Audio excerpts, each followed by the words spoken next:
So with tennis players, typically you're going to see shoulder injuries, you're going to see low back injuries from that core weakness, you're going to see elbow injuries, and all stems from just that repetitive swinging and really no balance. Tennis being a racket sport, the dominant hand is going to be a lot different than the non-dominant hand. In these kids, you see a lot of internal rotation. So, from serving and from hitting the forehand, they have these powerful muscles going this way and this way. They don't have those muscles coming back and helping decelerate the arm. So that's how they're prone to injury.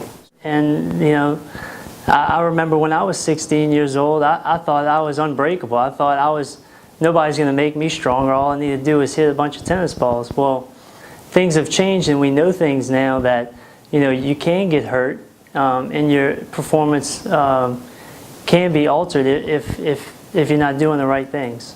Just playing tennis. Right. Yeah. They're strong in those areas that they keep doing over and over, but there's a lot of weakness going on. There's a lot of core weakness in the abdominals, weakness in the glutes, the legs. And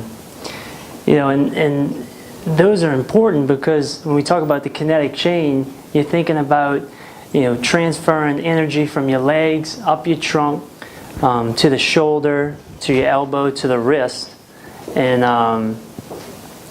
if there's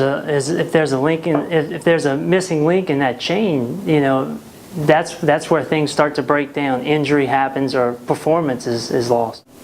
So what are the biggest things we're working on in this Tennis Fit program that we're running? We're looking at those muscle imbalances, working some of the muscles that they're not using on the tennis court. We're doing a lot of footwork drills. A lot of these players are doing a lot of running in the sagittal plane, that they're used to doing in other sports or just running around having fun. But tennis is more of a lateral sport, so we're teaching them little techniques that they can learn and use on the court. How do our kids compare to the kids that go to these tennis academies?